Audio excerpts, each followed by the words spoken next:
really want you, the listener, to reflect on this dynamic for a moment. Have you ever felt that deeply exhausting sensation where apologizing or just trying to clarify what you meant only digs you into a deeper hole? Where things just spiral out of control. Right, where you start a conversation on a Tuesday evening trying to simply say, hey, my feelings were hurt by what you said earlier, and somehow, 2 hours later, you find yourself desperately apologizing for your tone of voice. And you've completely forgotten what you were originally upset about. Yes. You don't even remember how the fight started. That isn't you being a bad communicator. That is the quicksand. That is the terrain acting upon you. That dizzying frustration stems directly from a tragic asymmetry in how the two people viewed the fundamental purpose of communication from the very beginning. To the third pillar, who frames conflict. Now this one seems a bit more subtle. How does framing a conflict dictate the reality of the relationship? Framing is everything. It establishes the premise of the argument before a single point is even debated. So it sets the stage. Exactly. The person who frames the conflict dictates what the fight is actually about. Okay, give me an example of framing an action. Okay, for instance, you might approach your partner to say, I felt really hurt when you made that joke about my career in front of our friends. Okay, so in my frame, the conflict is about their behavior and my resulting pain. Right. But the cartographer immediately reframes it. They say, we are having this argument because your insecurities make it impossible for anyone to relax around you. Oh, wow. That is brutal. It's a complete shift. So suddenly, we aren't even arguing about the inappropriate joke anymore. We're arguing about my deep-seated insecurities. The entire agenda of the conversation has been hijacked. It really has. And here's the trap. If you engage with that new frame, even to defend yourself, you lose. Even if I say, I am not insecure. Yes. Even if you say that, you have implicitly accepted their premise that your psychology is the topic of debate. Oh my gosh, because now we are talking about me, not the joke. You are now fighting on their terrain. The original issue, their hurtful joke, has vanished completely from the courtroom. Which leads us right to the courtroom doors and the fourth pillar, whose interpretations become the default. The text implies a heavy burden of proof here. The concept of the default is critical to understand this. It sounds very legal. It is. In any legal system, there is a presumption of innocence, right? A baseline truth from which all arguments must start. Right. Innocent until proven guilty. Exactly. In a rigged relational terrain, the cartographer's interpretation of any event is the default baseline.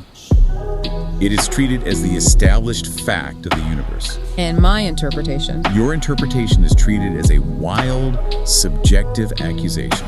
Going back to my dry cleaning example, their interpretation, that I am disrespectful, becomes the working reality of the house. Yes, and to clear your name, you are expected to provide a mountain of evidence. Right, I have to prove how busy I was at work. You have to show them emails, walk them through your timeline, all just to reach a baseline of neutral credibility. That sounds exhausting. You are perpetually on trial, while they are perpetually sitting on the judge's bench. And the final pillar, who is expected to adjust, well, it feels like the physical manifestation of all the other four. It is the natural conclusion. Right, because if they define the reality, name the motives, frame the conflict, and hold the default interpretation, then the only logical outcome is that I'm the one who has to change my behavior. You are the problem, so you have to fix it. I have to be the one to apologize, to modify my tone, to walk on eggshells, because the entire structural apparatus of the relationship is designed to prove that I am the variable causing the problem. The one who adjusts is the one accommodating the map. And the physical and emotional exhaustion of constantly contorting yourself to fit into someone else's rigid geography, that is what ultimately burns people out. It destroys them over time. I have to pause here, though, and throw a hypothetical curveball at this. Go for it. Because I can hear someone listening right now thinking, wait, isn't this just describing someone who is highly articulate or, naturally dominant in conversations? Like he is to have a strong personality. Right. Maybe they were on the debate team in high school and they're just really good at arguing their point. It's a fair question. In any relationship, one person might just be quicker on their feet or have a larger vocabulary. So is this concept just pathologizing people who are good at debating? What separates this quiet control from simply being out-argued? That distinction is paramount to make. Otherwise, we risk labeling any disagreement as manipulation. Which wouldn't be fair. Exactly. The difference between a skilled debater and a relational cartographer comes down to the concept of assumed authority. Assumed authority. Okay, explain that. A skilled debater respects the shared reality of the interaction. They listen to your point, they acknowledge your premise, and they use logic, evidence, or rhetoric to counter it. They are actually engaging with what you're saying. They are playing a game with you on a shared field. Okay, so what does the cartographer do? What the source text is describing is not about argumentative skill or vocabulary. It is the presumption, embedded in the structure of the interaction, that one person's lens is objective truth, while the other's is a flawed anomaly. So they don't even legitimize your argument. Exactly. The cartographer doesn't counter your premise. They reject your fundamental right to have a premise that contradicts theirs.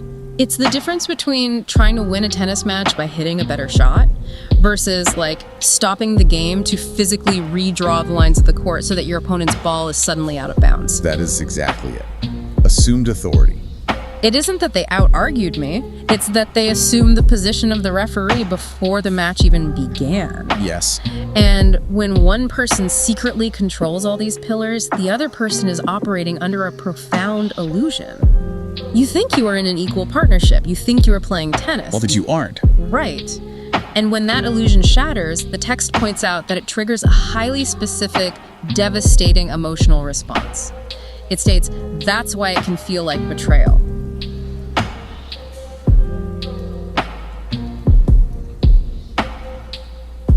You cannot logic your way out of a room when the other person holds the exclusive right to define what logic even is. Exactly. The harder you struggle to prove you are a rational actor, the more they use your struggle to validate their power. It's like a finger trap. And this creates a devastating cumulative effect over years.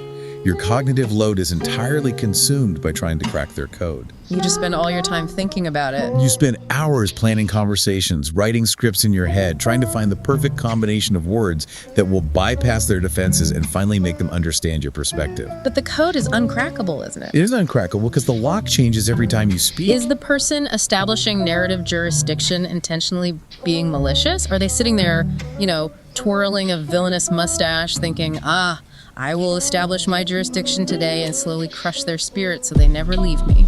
A cartoon villain. Right. Or can this happen entirely by accident?